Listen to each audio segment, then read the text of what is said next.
Halo, nama saya Sudiana, saya dari jurusan psikologi. Saya sebagai narator pada kisah Yakub dan Esau tadi. Terima kasih. Halo, nama saya Fiorentina, saya dari jurusan Ilmu Komunikasi, berperan sebagai Yakub. Halo, perkenalkan aku Linda dari jurusan Psikologi, peran saya sebagai Esau. Halo, perkenalkan nama saya Sharon Natania dari jurusan Ilmu Komunikasi, saya berperan sebagai Esau. Halo, nama aku Angel Natasha dari prodi jurusan Ilmu Komunikasi. Aku berperan sebagai Rika, ibunya Yakub dan Esau dan istrinya Ishak. Esau dan Yakub adalah saudara kembar. Esau lahir beberapa menit sebelum Yakub. Kelak, Esau akan menjadi kepala keluarga.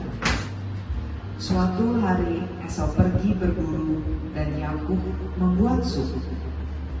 Esau pulang dengan begitu laparnya.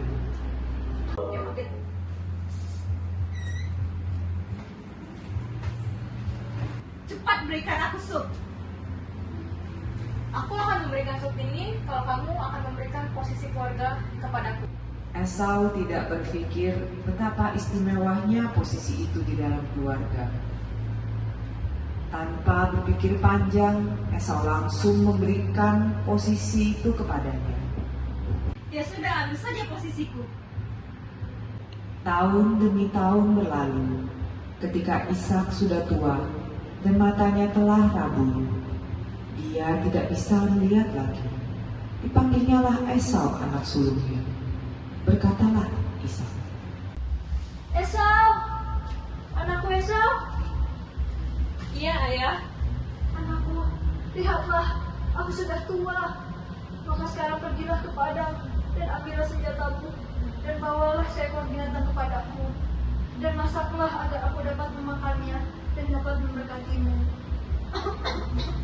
Baik, Ayah, aku akan pergi memburu. Ribka mendengar pembicaraannya. Setelah Esau pergi ke padang memburu binatang untuk diberikannya kepada ayahnya, berkatalah Ribka kepada Yakub anaknya, Aku telah mendengar perkataan ayahmu kepada Esau, kakakmu itu, maka sebagai anakku, dengarkanlah perkataanku untuk pergi datang ke kambing domba kita dan ambillah salah satu kambing domba kita, agar aku bisa memasak makanan lezat untuk ayahmu, agar ia bisa memberkatilah engkau. Tapi Ibu, kakakku berbulu, sedangkan aku tidak. Kalau ayah memegangku dan aku tidak berbulu, dia bisa tidak percaya kepadaku. Dan dengarkanlah perkataanku Yakub dan pergilah. Baik. Sesudah itu, ibunya mengolah makanan yang enak, seperti yang digemari ayahnya.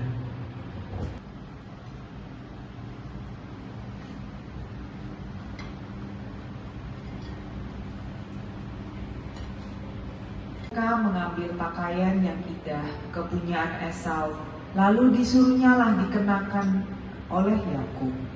Dan kulit anak kambing itu dibalutkannya pada kedua tangan Yakub, dan pada lehernya yang licin itu. Demikianlah Yakub masuk ke tempat ayahnya, serta berkata,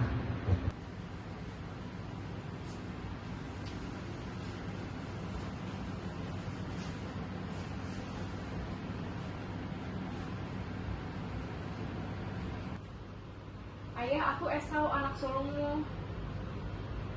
Esau? Kalau suaranya aku. Tapi kalau tangan Esau. Coba dekatkanlah makananmu kepadaku agar aku bisa makan masakan anakku.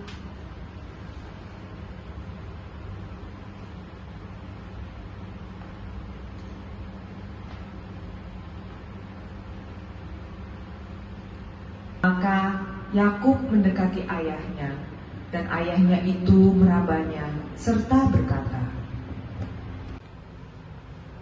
Sesungguhnya anakku adalah bapa yang diberkati Tuhan. Allah akan memberikan kepadamu embun yang dari langit dan tanah-tanah gemuk di bumi dan gandum serta anggur berlimpah-limpah. Bangsa-bangsa akan takut kepadamu dan suku-suku bangsa akan sujud kepadamu. Dan jadilah Tuhan atas saudara-saudaramu, dan anak-anak ibumu akan sujud kepadamu. Dan siapa yang mengutuk engkau, terkutuklah dia. Dan siapa yang memberkati engkau, diberkatilah dia. Dan baru saja keluar meninggalkan ayahnya Ishak, pulanglah Esau kakaknya dari berburu. Dia juga menyediakan makanan yang enak, lalu membawakannya kepada ayahnya. Ayah, bangunlah dan makanlah masakan buruanku dan berkatilah aku. Siapakah engkau ini? Aku Esau, ayah, anak sulungmu. Terkejutlah Ishak dan berkata, Aku telah memakan semuanya dan memberkati dia. Adikmu Yakub telah menipu aku dan merampas semua berkat-Mu. Meraung-raunglah Esau dengan sangat keras dalam kepedihan. Tidak, Bapak, berkati aku juga, Bapak. Sesungguhnya tempat kediamanmu akan jauh dari tanah-tanah gemuk di bumi dan jauh dari embun-embun dari langit di atas. Tetapi akan terjadi kelak apabila engkau berusaha dengan sungguh-sungguh, maka engkau akan melemparkan kuk itu dari tengkukmu. Sulunganku telah dirampas, berkatku telah dirampas. Ini pasti Yakub, dia sudah 2 kali menipuku. Esau menaruh dendam kepada Yakub karena berkat yang telah diberikan ayahnya kepadanya.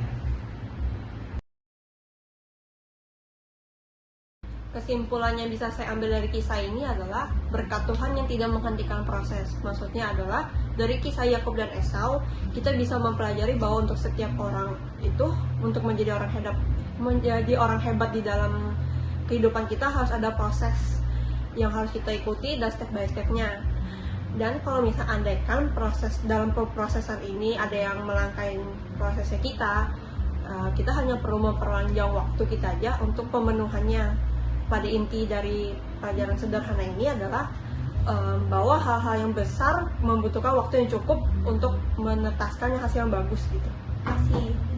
Melalui kisah Yakub dan Esau ini mengingatkan kita, hendaklah kita tidak membuat suatu kebohongan di kehidupan kita, karena dengan satu kebohongan itu dapat menyebabkan satu kematian. Dan setiap anak yang lahir di dunia ini pasti mempunyai berkat dan talenta yang berbeda-beda. Maka sebagai orang tua, hendaklah kita jangan pilih kasih kepada semua anak yang diberikan kepada kita. Dan mereka adalah karunia serta berkat dari Tuhan. Terima kasih.